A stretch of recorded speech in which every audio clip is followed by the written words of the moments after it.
Hi, folks. Dan Bird here with a midweek update for the stock market. Today is Wednesday, June 26th, last week of the quarter, actually. So a lot of mutual funds and hedge funds will start rebalancing their portfolios and spruce things up to make things look good. Sometimes that means the market goes up, and sometimes other stocks might go down. So we'll see what happens. But next week is a new quarter. So let me jump into it. I'll share my screen and we'll talk about what's happened so far. And interestingly, the market really hasn't done too much one way or the other. For those that are interested, this is my website, breakpointtrading.net. And the free newsletter is on this button right here. You can always just go there and download the newsletter.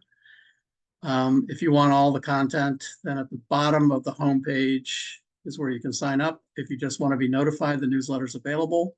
$0 subscription, does not ask for a credit card. That's how you can be notified that the newsletter is available, but you don't really need that if you just come to the website and click on that button right there. So what I want to do is talk about a few things. First of all, last week I talked about Max Payne and options expiring on Friday, and true to form, Max Payne delivered in some cases. And in particular, I'll take a look at Nvidia, of course, the one that everybody's interested in. And you'll see what happened with Max Payne with Nvidia last week. So here's Nvidia right here. So here's Friday. Actually, this is Thursday. So I did the Max Payne report on Wednesday, the day off last week, and said that the next 2 days, Thursday and Friday, would be probably very volatile. And sure enough, it sure was. So Nvidia sold off big time, went up to 140, and then sold off the next day and sold off on Monday as well. And then yesterday and today, yesterday in particular, had a nice little run back up. And today kind of oscillated back and forth, kind of indecision, didn't know which way it wanted to go. And if you look at the volume down here, volume today was actually pretty low. So that's not really a good sign for Nvidia. We'll see what happens, but none of the moving averages have crossed yet. And most of the momentum indicators, actually this one, the MACD actually has crossed to the downside. And some of the other ones have already crossed to the downside, and others are very close to the line. You can see right in here. This bottom one just tells you how Nvidia does versus its peers, and we all know that Nvidia is blowing away its peers right now. So I would expect to see this blue panel to be pretty high. It's above its 50-day moving average, and it's above the 0% line. So definitely blowing away its peers. But from a strength perspective, it looks like it's weakening a bit. So we'll see if this continues or if it tries to make a run back up. Now, interestingly, I mentioned last week that the 19th to the 26th in every month is the weakest period of every month going back 75 years. That's happens to be the same time frame when options expire. So there's a correlation there. Interestingly, this is according to Stock Traders Almanac.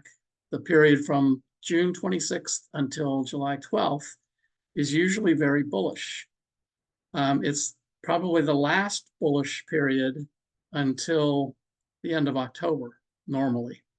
And this is I'm going to talk about this more over the weekend, and I'll show you some things some research that they've done. But we potentially could have a bullish period between now and the 12th, so that's the next 2 weeks, or we could just go sideways. We'll see. But historically, it's been pretty bullish right around the 4th of July. A lot of that's because the end of the quarter, like I said, big traders, hedge funds, mutual funds are rebalancing their portfolios. They might want to add things, so they'll buy things at the end of the quarter. That's the next 2 days. And then they will buy some in the beginning of July, leading up to the 4th 4th, of course, is a holiday, and that's on Thursday next week. And then the next week after that leads up to the 12th. So the first 2 weeks of July usually sees, and there aren't too many earnings. The earnings will just be starting to kick off. So we'll see what happens. And we'll take a look at something. Actually, let's do this right now while we're looking at Nvidia. Let's look at Micron, because Micron reported after hours tonight.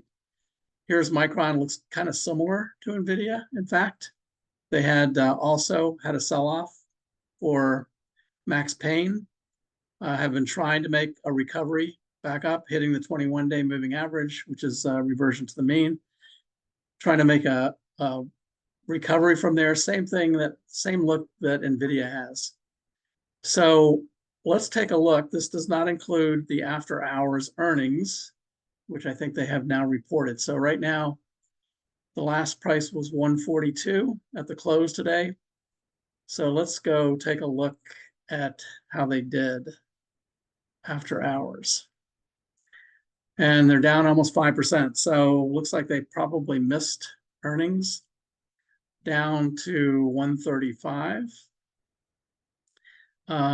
That probably will affect Nvidia and, in fact, most of the other semiconductor stocks. Semiconductors have had a huge run, and it's time for them to take a break anyway. And I'm not surprised if the whole semiconductor space starts to sell off a little bit here in the next few weeks. So 135 will put it right below the 21-day moving average. So reversion to the mean. If it opens at 135, it will open below the 21. If it continues down, probably support is somewhere around the 50, which is at 126. So having said that, let's take a look at Nvidia after hours and see if this has affected them at all. So Nvidia ended today at 126. You can see this third day of the Max Payne, they actually closed below the 21-day moving average and recovered from there. But let's see what Nvidia is doing after hours today. Down about 1%. So not a huge sell-off, down a little bit. The Micron report might have an effect somewhat, but so far it hasn't really shown too much. If we go back to the charts page, and I'll show you semiconductors right here. You can see right there, semiconductors also had a sell-off last week, along with options expiration. Try to make a little bit of a rally today, and it still is pretty far above its moving averages. So still actually looks pretty healthy. However, notice how far away it is from the 21. The 21 is a major support line right here. So 21, like I said, is reversion to the mean. You can see what it has typically done when it's pulled that far away from the 21, it reverts to the mean. Down here, it pulled away, actually not as far as, right now it's the furthest it's been for quite a while away from the 21. Right here, it pulled away from the 21 and came right back to it. This was the cyclical bear market in 22, so I expect that to come down. This is a weekly chart, by the way, so each one of these bars represents 1 week. So we're in the middle of the week, so we don't know how this one's going to end yet. The momentum indicators, stochastics is starting to roll over. The MACD is maybe putting in a double top right there. So if Micron has an effect on the rest of the semis, then that might pull back some more as well. And look at the volume last week and even this week, this is only half a week. This last red bar here, that's only half a week. Last week was huge volume. The week before was huge volume to the upside. And this week on only half a week, we've almost reached the point we had on this big uptrend right here. So we'll see what happens with the rest of the week on the semiconductors. Keep an eye on that.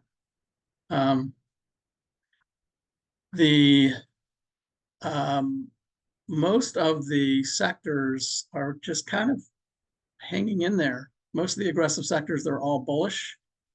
The defensive sectors are mostly bullish. Utilities has now turned bearish. None of these changed today, by the way. If it changes today, it will be highlighted with a box around it. So none of these have changed today. And one way to follow that, in fact, is the trend model right here. And I have one for indexes and one for sectors, and I'll talk about the indexes one in a second. But the one for sectors right here shows you the dates that the trends have changed. And you can see so far this week, energy has moved to the upside on the short-term trend on the 25th. That was yesterday. And industrials moved to the downside yesterday also. So this is another way to take a look at the short-term, medium-term, and long-term trends of each of the sectors. And speaking of this, well, let's take a look at technology first, because you can see it has been in an uptrend long-term all the way back to February of 23. The short-term just changed on May 6th, and the medium-term was May 17th, so those are fairly recent, last month, basically. But if you click on the symbol, it'll actually show you a chart, and it'll show you where the trends changed right here. So pink is short-term, blue is long-term.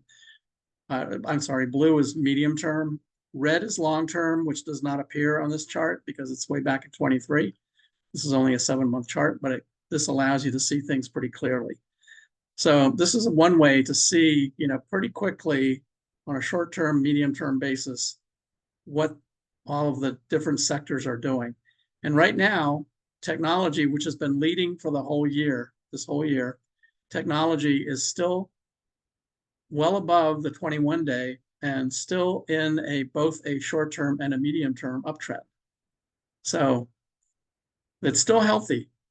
So nothing's indicating that this is going to have any kind of crash right now. One way you can use this, and I was talking to one subscriber who said they wanted to get back into futures. Futures is not something for long-term investors. You have to be very precise on your entries and exits with futures. But one thing I was thinking about using the trend model, using the indexes. So if you wanted to just trade S&P, and this also would apply to short-term options too, for those that like to do options. So if you wanted to play the S&P, for instance, futures or options, you can see the short-term, medium-term, and long-term trends. And if I click on this button right here, it shows me where the short-term and medium-term changed. So if I had waited for a short-term signal, it would have happened right here, maybe even the day before, if I'm watching this every day. And I could have bought futures right on that day, so S&P futures or options. And in this case, the futures expired in June, so I'd have to be aware of that. So if I went for the June futures, I could buy it there and make sure to either roll it over or get out before the end of June. But I could buy one contract and then wait to see if we get a medium-term uptrend, which we did right here, and then add another one to it, or basically double my position. Or you could do 2 and 4 or 4 and 8, whatever. But double the position on the medium-term uptrend, and both of these would still be valid.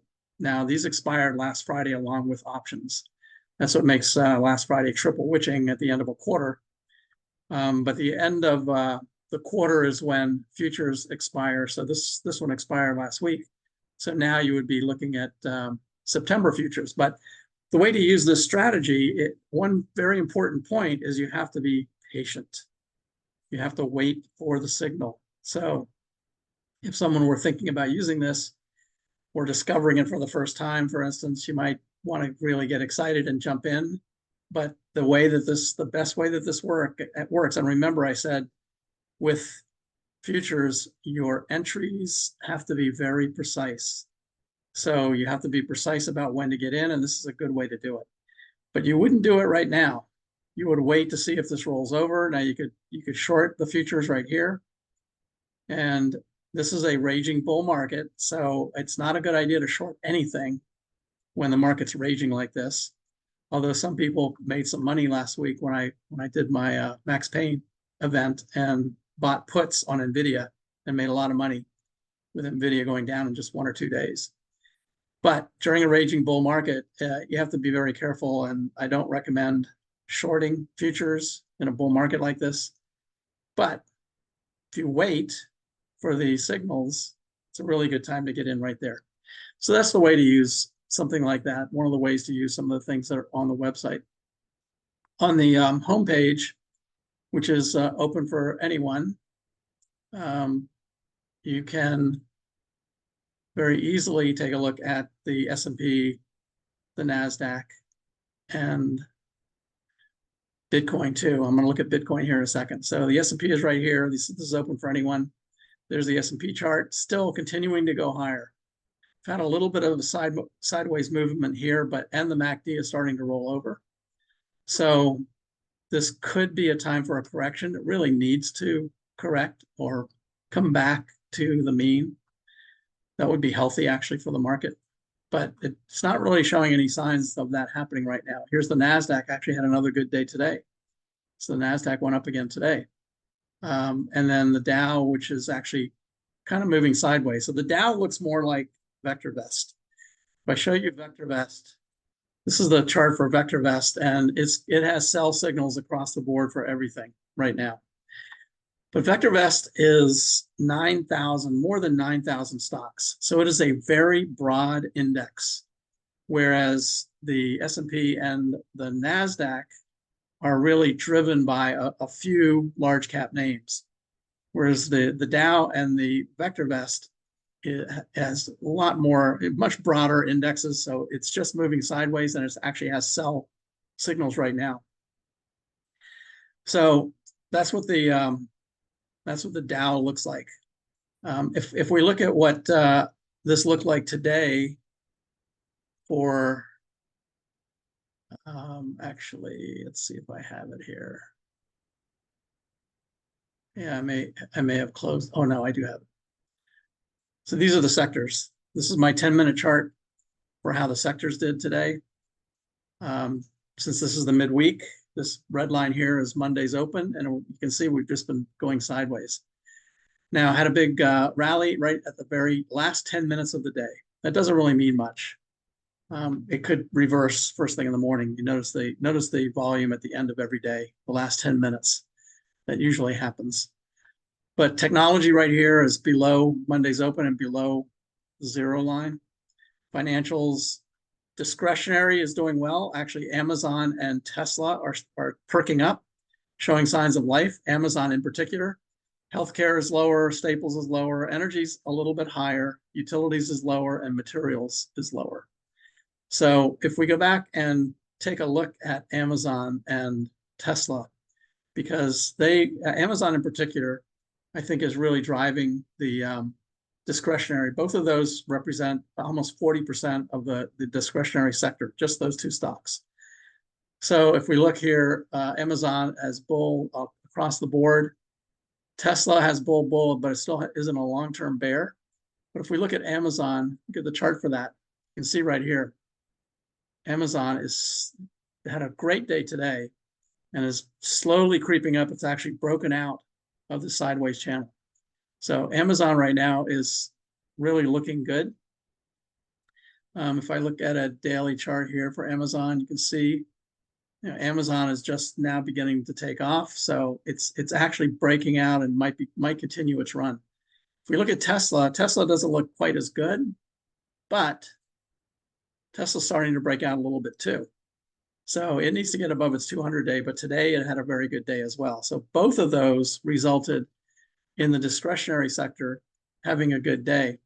And one of the things I like to look at is the relative charts, XLY versus XLP, so discretionary versus staples. And you can see right here, it had been heading down. It's actually just getting ready to break out of the trend line. So this means if this line, this pink line is going lower, that means discretionary is underperforming staples. And it looks like it's just getting ready to start to move higher.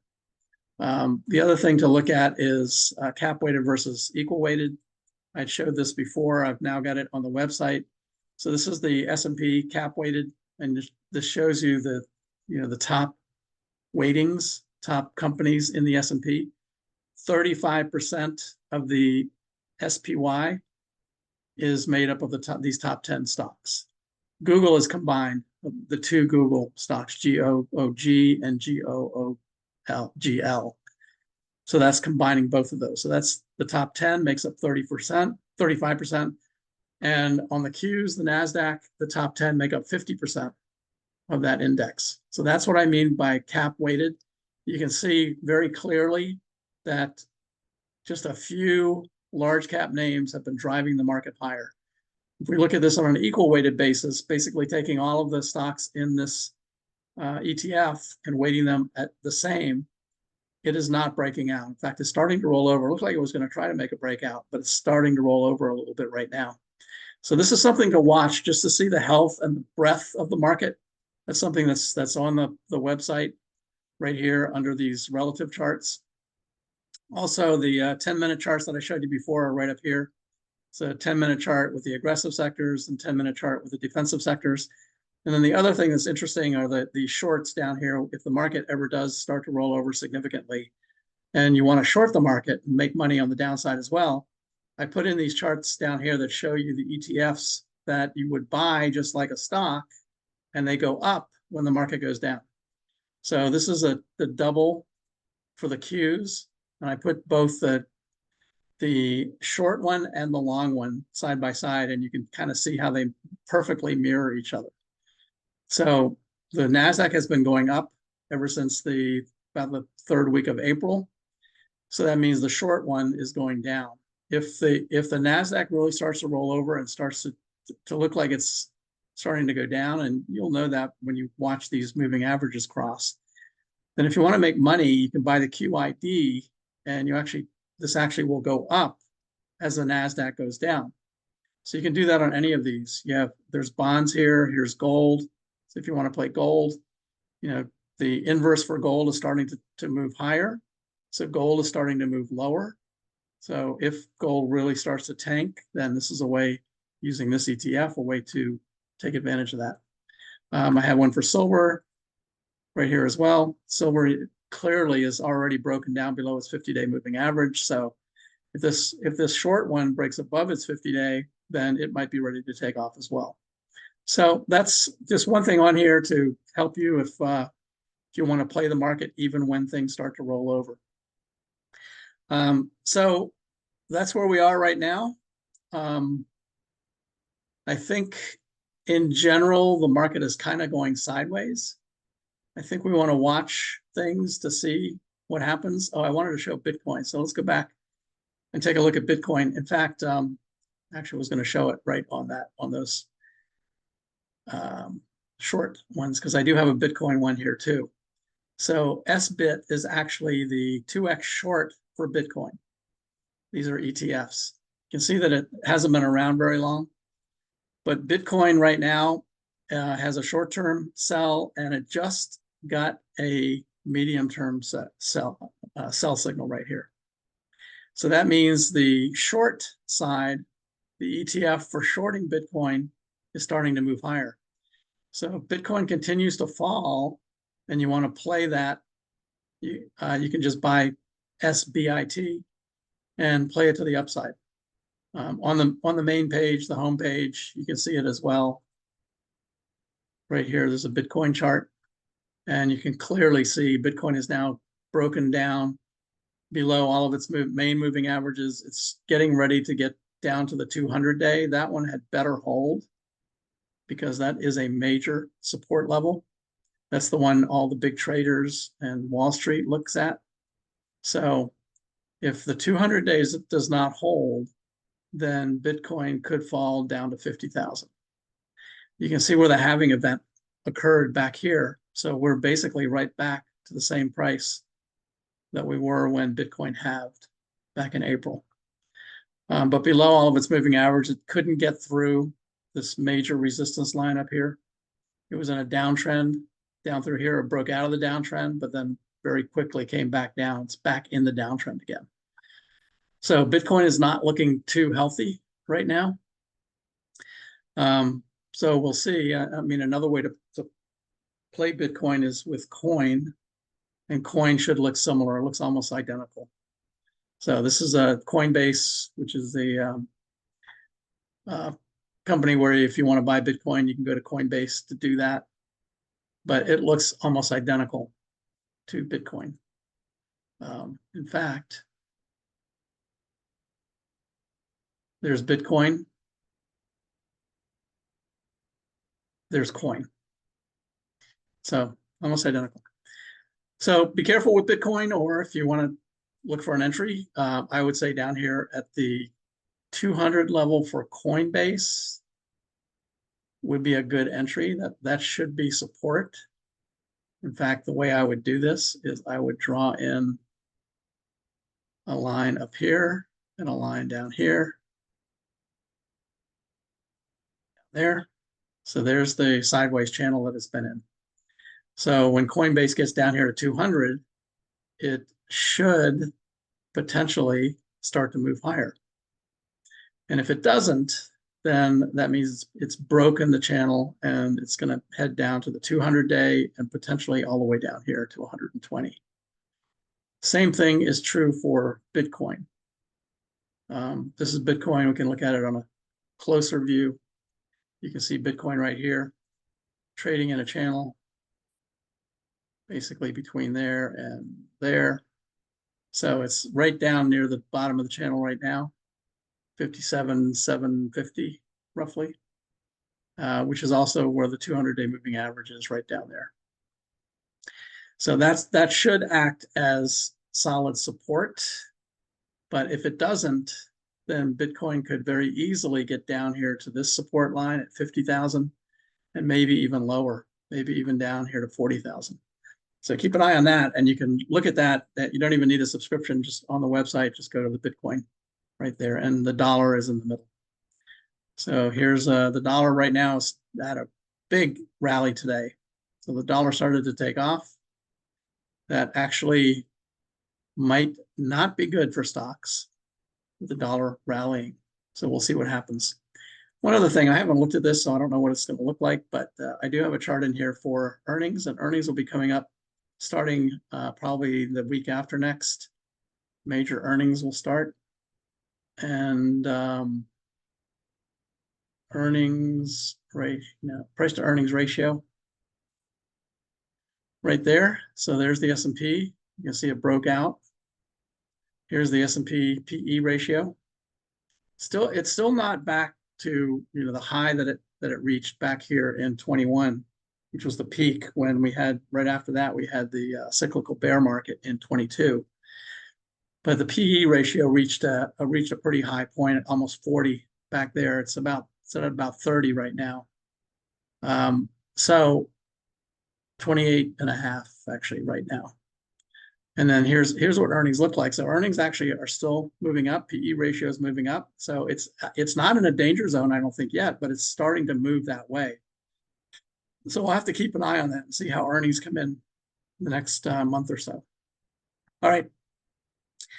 That's it for today. Please leave some comments. I'd be happy to reply to anyone that's interested in my website. You can, or the newsletter, you can get it right here on breakpointtrading.net. I do a monthly Zoom call for subscribers. I'm going to probably do that the weekend after the 4th. And basically, it's based on what subscribers want to see. So people will send me topics to cover. I was hoping to do an hour, but we end up going 3 hours. Usually it's probably 40 or 50 people that join that call. So anyone that is interested, if you're a subscriber, you can join the call as well. And I do record those and put those on the webinars section. You can see these are all the previous recordings right here. Okay, so that's it for today. Thanks for joining. Hope everyone has a good week. We'll see how things pan out for the rest of the week. It's the end of the quarter. So probably be a lot of window dressing going on for the end of the quarter. That could mean higher, could mean lower, could just mean a flat market for the rest of the week. So we'll see what happens. Thanks for watching, and good luck trading.